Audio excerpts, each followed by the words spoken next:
Hi what's up. आज का topic क्या है? Yes, it's all about the meaning and basic of incorporating a business. But यार आज पढ़ाई करने का मूड नहीं है। चलो एक काम करते हैं, इस टॉपिक को अभी के लिए साइड पे रखता हूँ और आपको एक स्टोरी सुनाता हूँ।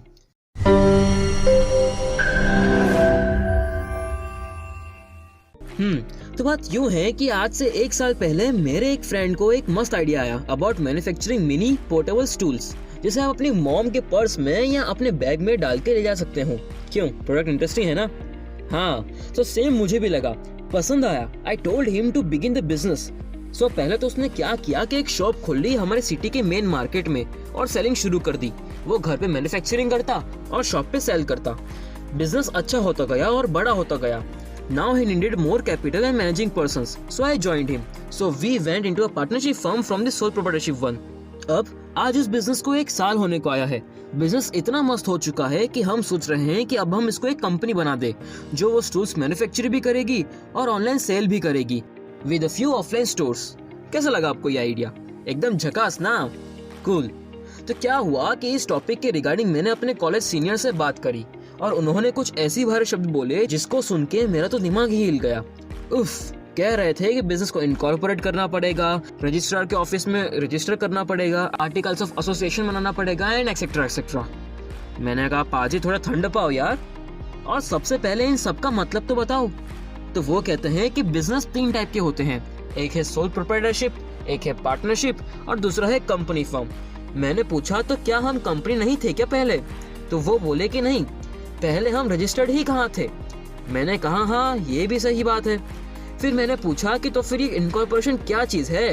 कोई पोजीशन का नाम है क्या, या कोई जगह या कोई ऑफिस का नाम या कोई कंपनी का टाइप है? देन दे सेड कि इनकॉर्पोरेशन सिंपली एक प्रोसेस है। It is the process of making your business a company. मतलब बिजनेस इनकॉर्पोरेशन से आपका बिजनेस एक कंपनी का फॉर्म ले लेता है, जहाँ आपकी company becomes a separate legal entity for the world. मतलब अब से उसका खुद का एक एग्जिस्टेंस होगा इस दुनिया में। अब वो एक इम्पर्सनल आइडेंटिटी की तरह ट्रीट की जाएगी, जहां उसके भी कुछ राइट्स एंड ड्यूटीज होंगी सेम एज ह्यूमन, लेकिन बस वो वोट नहीं दे पाएगी। अपने बिजनेस को इनकॉर्पोरेट करने का मतलब कि अपने बिजनेस को कॉर्पोरेट सेक्टर में, इस कॉर्पोरेट दुनिया में लाने का प्रोसेस, उसे एक ऐसी शख्सियत बनाने का प्रोसेस जहां उसी नाम की कोई और कंपनी नहीं बन सकती। तो फिर मैंने पूछा कि ये लोग इनकॉर्पोरेशन ऑफ बिजनेस करते ही क्यों है जी, इससे क्या होगा? तो पाजी ने जो रीजंस बताए वो इस टाइप के हैं। तो जैसे हमारे बिजनेस को एक्सपांड करना था, लोकल से नेशनल बनाना था, तो उसके लिए हमें रजिस्टर करवाना पड़ेगा। और फिर जब बिजनेस बड़ा होगा तो हम लोन्स भी लेंगे और रिस्क भी। तो अगर डेब्ट ज्यादा हो जाए और हमारे पास डेब्ट पे करने जितना फंड्स ना रहे तो हमारे क्रेडिटर्स हमारी पर्सनल प्रॉपर्टी हमारे पर्सनल एसेट्स से वसूली ना कर सके। अपने बिजनेस को इनकॉर्पोरेट करने से आप अपने बिजनेस के स्टेक्स को आराम से बेच भी सकते हो या डिस्ट्रीब्यूट भी कर सकते हो। खुदा ना खास्ता अगर आपको कुछ हो भी गया तो टेंशन की बात ही नहीं है, क्योंकि इनकॉर्पोरेशन से आपके बिजनेस की एक अलग ही पहचान बन चुकी होगी। सो वो आपके बिना भी चल सकती है। और इससे ये होगा कि हमारा बिजनेस एक फुल्ली स्ट्रक्चर्ड वे में प्रेजेंट होगा। इवन इन्वेस्टर्स को या लेंडर्स को एक कंपनी पे ज्यादा भरोसा होता है rather than a sole proprietorship और पार्टनरशिप फर्म। और तो और कभी कोई गड़बड़ हो गई रिगार्डिंग योर कंपनी तो लोग आपकी कंपनी के ऊपर केस लगाएंगे। मतलब पर्सनली ओनर्स तो सेफ हो जाते हैं और उसके बाद पूरी कंपनी के बोर्ड ऑफ डायरेक्टर्स की रिस्पॉन्सिबिलिटी हो जाती है। इससे कभी कभी आपको गवर्नमेंट से कुछ स्पेशल बेनिफिट्स भी मिल सकते हैं। फॉर एग्जांपल कहीं पे टैक्स एग्जेम्पशंस मिल गए, कहीं डिडक्शंस मिल गए या कहीं पे सब्सिडी मिल गई। फिर कोई आपकी कंपनी के नाम की कॉपी नहीं कर सकेगा। फॉर एग्जाम्पल जनता आइसक्रीम नाम की चीज भोपाल में भी हो सकती है और इंदौर में भी एट द सेम टाइम, लेकिन अमूल अमूल ही रहेगा। पूरे इंडिया में अमूल कोई दूसरा नहीं हो सकता या वाडीलाल कोई और नहीं हो सकता। आप एक रिलायबल फर्म बन चुके होंगे और फाइनली कॉर्पोरेट सेक्टर के एक बेहतरीन प्लेयर भी।